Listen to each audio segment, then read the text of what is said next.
way of meeting 1e4 from the black perspective. Now, the French defence is an opening that I've played throughout my life. It's the first opening I ever learnt against 1e4, and it's really projected me to the position I'm in now, so to Grandmaster level. And it's a very interesting way of meeting the move e4. It can be in a very aggressive opening as well, and it can lead to some very interesting positions, but it also sets up just the nature of the opening, a very solid pawn structure at the start. So you're basing a lot of your activity from a very solid position. Now, in this video, which is the first of, like I said, mini-series covering everything to do with the French defence, I believe there's going to be 7 mini videos in this, so quite a lot for you guys to watch, but then you'll be, hopefully, an expert in the French defence as well. We are going to be concentrating on the advanced French. So this is the main French defence structure here, you see in front of you, and this is an opening black uses against the King's Pawn opening, 1e4, and it's where we go e6 and d5. Now, already you can see from this pawn structure, we should point out some things, that this is a very solid formation. You have this kind of pawn chain in the middle, which gives you a nice basis in the centre of the board. And I thought we'd start with the advanced French after the move e5 for 2 main reasons. Number 1, I find at lower level e5, the advanced variation, to be the most common move that white will play. And number 2, often in the French defence you get this pawn centre, which you see here, this locked pawn centre with the highlighted pawns I've illustrated there. And in the French defence it shows us some typical ideas that we need to use to get some good positions using the French, and I think it's a very good starting point for us learning more about the French defence. Now, there's 2 things that you should really remember, structurally speaking. When you have this locked centre, so when white has gone e5, black normally relies on 2 pawn breaks to attack white's centre and to open up the pieces. Those 2 pawn breaks are mainly c5 first, very important move, attacking the d4 pawn, which is one of white's main weaknesses, and the other pawn break which you often can use in the French defence is f6, attacking the other pawn that white has in the centre, e5. Now, a lot of people discussed the bad French defence bishop. We should just point out that your worst piece is often the bishop on c8 in the French defence, because it's locked in behind the pawns. But often this bishop can come to life. I mean, b6 is one idea, and you even see a very common plan being shown with bishop d7. This is later on in the game, when you have played f6, and the bishop coming to e8, and then flying out to either g6 or h5. So these are all common ideas, common places to put your pieces. Now, in the French defence, generally black has less space, but I say it's a very aggressive opening because you always strike out against white's centre, and that's what you should do in this position with the move c5. Immediately putting pressure on d4, and in the French defence advanced variation, the square d4 is the main weakness that white has, and the main attacking plan from black is to aim to attack this, the base of white's centre. I mean, white does have a space advantage, and this pawn on e5 can often give white a good basis for an attack later on, so you have to keep, as black, attacking the centre. So now, white should nearly always go c3, and here white adopts a very strong pawn chain as well. Each pawn guards each pawn. If white doesn't go c3, then you'll be able to capture on d4 next and break up white's central formation. This is not something we have to worry about. So c3, and here we need to bring our pieces out whilst attacking the d4 square, which is our main target for now. So knight to c6, very common idea, pressurizing d4. The main line here now is knight to f3, White trying to keep the pawn centre intact and developing a piece defending on d4. And now the move I'm going to recommend here is the move bishop to d7. Now queen to b6 is the other main line here, where black pressurizes, keeps pressure up against d4. But I prefer this move bishop to d7 for two main reasons. Reason number one, it's a very useful waiting move, and your rook can come to c8 often. At some point black nearly always captures on d4, and then after white recaptures with his c3 pawn, you have the open c file. So this is one good reason to put the bishop here, and it waits to see what white plays here, because your queen on d8 normally comes to b6 to pressurize d4, but in some positions you can move the queen to c7 to pressurize e5. In some cases it normally only goes to c7, your queen, when you have played your other pawn break, hopefully you can remember what that is, f6, and then you have taken on e5, therefore weakening the e5 square. So you're kind of waiting and seeing which target you attack. Do you attack d4 or do you attack e5? And then only when you know which pawn to attack do you move your queen to the adjacent square. So this is really, I'd say, our main starting point for the French defence advance. And we're going to take the main game of Shabanov with the white pieces versus Alexei Shirov with the black pieces. But we're just going to have a look at a couple other plans during that game. A lot to cover here. Obviously, French defence, a main opening. And I should say, I mean, if white ever takes on c5, then you shouldn't be worried about this move. You simply take back, and now white's pawn centre is weakened. Which square in the middle is now a target? This is what you should be thinking. And of course, now it's the e5 square. The e5 pawn is now the target because it can't be defended by another pawn.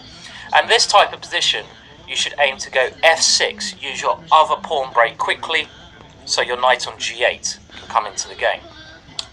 So in this position after bishop d7, what can white play? Well, the two main moves are either bishop to e2 or a3. Now, in my opinion, bishop to e2 is a much better move, and in actual fact, the move a3 here is a mistake. Now, you might be wondering, why is a3 a main move? Well, white wants to advance with b4 and gain more space on the queen side, but by playing a3, white is neglecting his development, and he's playing a move on the side of the board, and we should counter this by playing actively in the centre of the board. So what do you think we should do here? f6, we use our secondary pawn break. Remember, we nearly always go c5, and then when the timing's right, we go f6. Of course, you have to be a bit careful when you play the move f6, because it does kind of weaken your king on e8, so you need to make sure white doesn't have a lot of pieces that can take advantage of this. In this position, white doesn't, because white has played the move a3. So after f6, there's a couple of possibilities here. Now, white can either try developing his bishop, playing b4, or even taking on f6. So let's just have a look at these one by one, very briefly. Well, if white ever takes on f6, you'll get this kind of structure a number of times in the French. You should nearly always take with your knight, and here you'll see this in the Tarish later on in another video we look at. Black has great play. Black wants to put the bishop on d6, wants to castle kingside when you have the open f-file, and generally put your queen on c7 when you're attacking on the b8 h2 diagonal. So if white ever takes on f6, black gets very active pieces, and this is where you can get some great attacking games. And we don't need to worry ourselves too much about this particular variation, because black is very quick development and has an advantage here.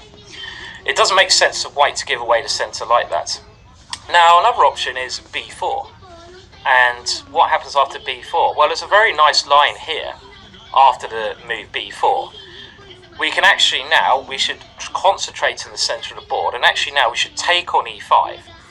And the general rule is, in the advanced French, if you are able to go f6 and take on e5, and your opponent takes back on e5 at some moment, we swap off as much as we can on e5, so we force a white pawn to e5, And the general rule is, now we can see that we haven't developed our queen too early, so we don't need to put our queen on b6. Always try to move our pieces to squares where they have a purpose, and in this type of position, queen to c7 is a much better square for the queen, where we are attacking e5, and in actual fact, if you want to play some crazy aggressive chess here, you can castle queenside next move.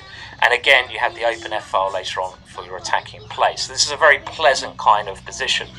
So if you are ever able to take on f6 on e5, so let's say after b4 you take on e5, even if white takes back with a pawn, now that you have created a weakness on e5 because you've removed this defender, the pawn on d4, away from the defense of e5, your queen then goes to c7. And queen c7 here would be a good move to play. Now there's one very amusing line actually here after the move f6, and that is after you take on e5, so b4, white can even try to move b5 here. And you have a very promising piece sacrifice here. Now that is the move knight takes d4. And this just demonstrates how interesting and counter-attacking the French defence can be. From a very strong foundation, you can get some extremely exciting positions. And I really like this piece sacrifice. After white takes the knight, we take with our e-pawn, and we have, look at this mass of pawns in the centre. This now resembles a game of Space Invaders rather than a game of chess. I mean, if I can do the Space Invaders soundtrack, these pawns are just going to run up the board, and they are just too strong to stop. They really do take over the position. And again, how do you develop with black? Your knight goes to f6. Put your pieces in the most active square. Simple. Bishop on d6, best diagonal, and castle kingside. So all these positions after the move a3. So let's just go back to the main position here. I'm suggesting bishop d7. If white goes a3, he's played a move on the side of the board, so logically speaking, you should strike out in the centre with the move f6. And I'm a really big fan of this type of position, and I think it works especially well only if white plays a3 because he's not developing a piece. So what else can white do here instead of a3? Well, there is a gambit line that white can try. I don't believe it. The gambit line is the Milner-Barry gambit, and that is where white plays bishop to d3. Now, after this move, bishop to d3, it is correct now to take on d4 because white is breaking his defense of the d4 pawn. And after c takes d4, well, where do we want to move our queen on d8? Remember, always think logically, does it go to c7 or b6? And it goes to one of these two squares depending on which pawn you want to attack. If you want to attack e5, it goes to c7. If you want to attack d4, it goes to b6. Here, you want to attack d4, so queen b6. And now this gambit goes in the lines of castles. Knight takes d4, and white takes on d4, and now plays knight to c3. I'm not going to spend too much time in this. All I'm going to say here that a safe option in this position is pawn to a6. This aims to stop any knight b5 tricks. Don't get greedy and take another pawn. Just go a6. And this Milner-Barry gambit, I do not believe, is a good gambit from white's side. The black queen, when chased, can come over to h4, and you can even try to attack the white king. I think this is a very bad gambit from white. So really the only other move instead of bishop d3 is bishop to e2, and bishop to e2 I'd say is the main line. This is the move that Shabalov tried, and this makes more sense because it means it doesn't block the queen's defense of a d4. And here, well, I'm now going to recommend we play knight to e7. f6 is an idea here, and you can play like this, but it's not as effective in this position because white has developed a piece, bishop to e2, rather than played a slow pawn move, a3. Because white has developed a piece and is ready to castle, I think it's not correct to open up our centre with f6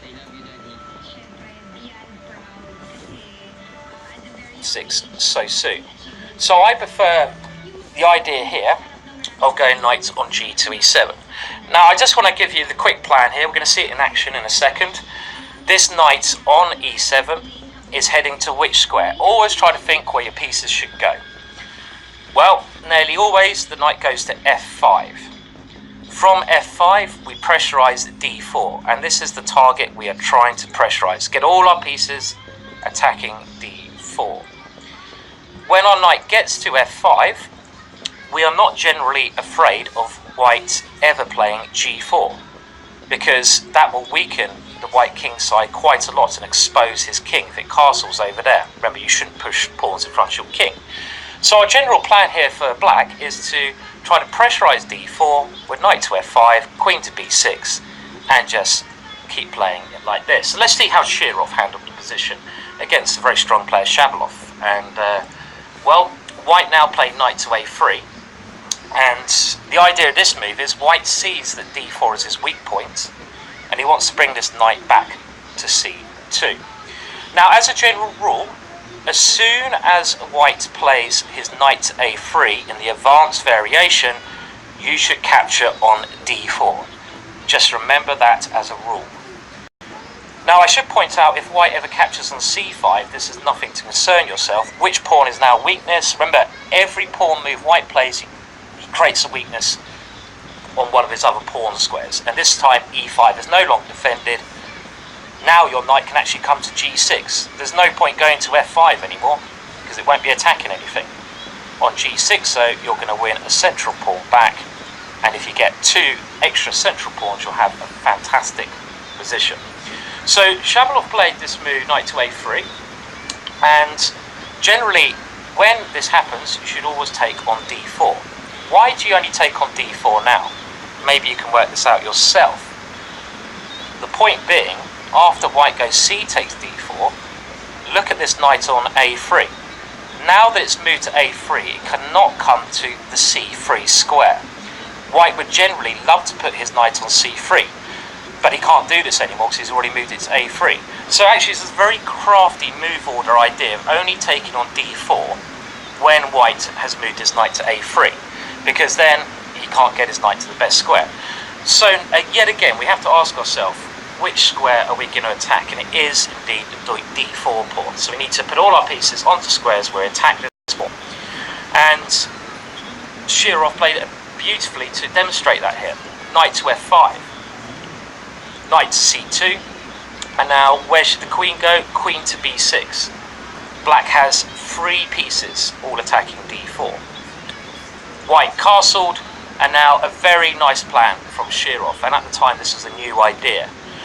Black of course could go bishop to e7, castle's kingside, and then rely on his secondary pawn break. Can you remember what pawn break that was? Hopefully you can. f6. So that is one idea, but Shirov here played knight to a5. And this does seem strange at first sight, but what Shirov wants to do is swap off his worst piece. Which is that? That is, as we stated in the introduction to this game, the bishop on d7, because it's stuck behind the pawn structure. So this is a very clever idea, knight to a5. If Shirov wants to go bishop to b5, swap off his worst piece for this bishop on e2, which is generally a very good one, and then continue with his plan. Let's see how this worked. Shabalov, a very aggressive player, played g4, but the knight just came back to e7 now, and now white has created a bit of a weakness on his king side, and we're going to see Shirov attacking this soon. Knight came back to e1, white wants to advance with f4. Black now gets rid of his worst piece, bishop b5, very nice manoeuvring. Knight came into d3, not allowing the bishops to be exchanged, and here a great move from Shirov, pointing out why this g4 was a little bit premature. h5, opening up the king side. White took on h5, and now we have gained again control of f5 for our pieces, so the knight comes back to f5. Bishop to e3, and now the other knight hops back to its best square. And look what Shirov's done, he's moved this bishop from d3 over to b5, and it's much more effective on this diagonal here. And we'll just see a little bit more of the game.